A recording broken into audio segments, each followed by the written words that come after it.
Rumah Pelindungan dan Bimbingan Wanita Baitur Rahmah merupakan salah satu inisiatif yang digerakkan oleh Persatuan Kebajikan Baitur Rahmah. Rumah ini memberikan fokus untuk memberikan perlindungan dan bimbingan kepada remaja hamil luar nikah. Dan setakat ini kami telah pun memberikan perlindungan kepada lebih daripada 200 orang gadis yang ingin mendapatkan perlindungan.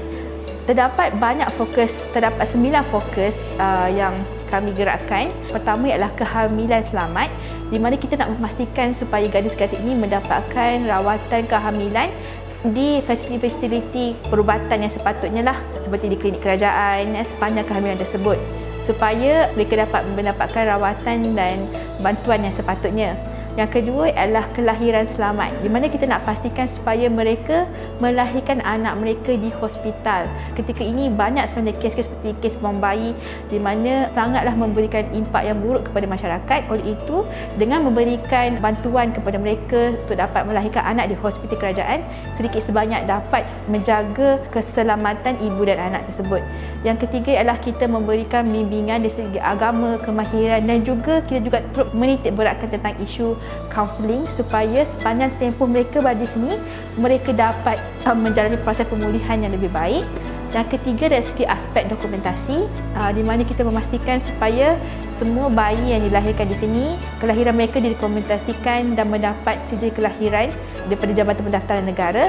Dan terakhir adalah advokasi kepada masyarakat, di mana kita nak supaya segala pengajaran-pengajaran kita dapat daripada kita menggerakkan rumah perlindungan ini dapat kita sebarkan kepada masyarakat, supaya gejala-gejala seperti kes isu hamil luar nikah ini dapat dibendung dan masyarakat dapat mengambil pengajaran dan tidak mengambil sambil lewa lah dalam menangani isu ini. Bimbingan dan silibus yang terdapat di Bait Ar-Rahmah adalah merangkumi 3 aspek utama, iaitu bimbingan mengenai agama, ibadah, yang kedua mengenai kaunseling, dan ketiga mengenai kemahiran dan persiapan pelatih untuk mengharungi atau mendepani dunia luar selepas mereka tamat latihan di sini. Aspek agama dan ibadah merangkumi Al-Quran, hadis, adab dan akhlak serta fiqh. Yang kedua mengenai kaunseling. Kalau kaunseling merangkumi 3 aspek utama juga, iaitu aspek kaunseling individu, kaunseling kelompok, kaunseling kerjaya dan keluarga.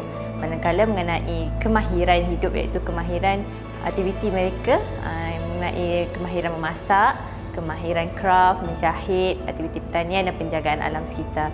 Kami juga menyediakan kelas membuat lilin daripada minyak terpakai. Syarat utama kemasukan ke rumah ini adalah, pertama, pendaftaran perlulah dibawa dan melibatkan sendiri ibu bapa ataupun keluarga yang terdekat lah, kerana kita nak supaya keluarga maklum tentang situasi ini dan mereka juga turut terlibat dalam proses bimbingan kepada remaja-remaja ini tadi. Yang kedua adalah tempoh, di mana tempoh minimum perlindungan dan bimbingan di sini adalah selama 6 bulan, dan perlu memberikan komitmen yang baiklah dengan pihak kami sepanjang tempoh ini, di mana mereka perlu menghadiri kelas-kelas bimbingan, mengikuti jadual rawatan yang telah pun ditetapkan oleh pihak hospital, dan pada yang sama juga mereka akan belajar banyak kemahiran-kemahiran yang sebenarnya sangat bagus untuk mereka di masa hadapan selepas keluar daripada tempat ini nanti.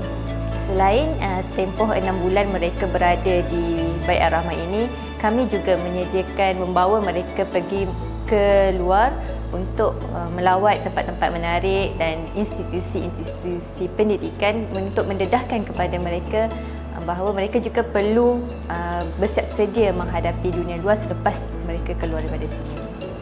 Saya faham pasti ramai ibu bapa, ahli keluarga maupun remaja itu sendiri sebenarnya buntu apabila berhadapan dengan situasi hamil luar nikah ini.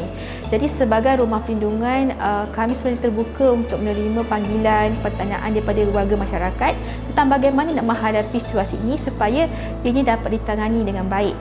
Sebagai ahli masyarakat, peranan kita adalah memberikan pertolongan dengan menyediakan ekosistem yang dapat memberikan mereka peluang dan ruang supaya mereka dapat memperbaiki kehidupan mereka. Kita semua jelas apa yang telah mereka lakukan ini adalah satu bentuk kesalahan, tetapi apa yang paling penting adalah kita membantu mereka untuk mencari jalan keluar daripada masalah yang mereka hadapi ini. Dan sebagai ahli masyarakat, peranan kita adalah menyediakan sistem sokongan supaya mereka dapat menjalani proses kehamilan ini dengan selamat dan dapat melahirkan bayi mereka secara selamat. Dan paling penting, mereka dapat belajar dari kesilapan dan memperbaiki diri mereka untuk jadi lebih baik di masa hadapan. Dan kami di sini di Baitur Rahmah sangat mengalu-alukan ibu bapa, ahli keluarga, remaja itu sendiri untuk menghubungi kita sekiranya mereka ada sebarang persoalan berkaitan tentang isu kehamilan luar nikah ini.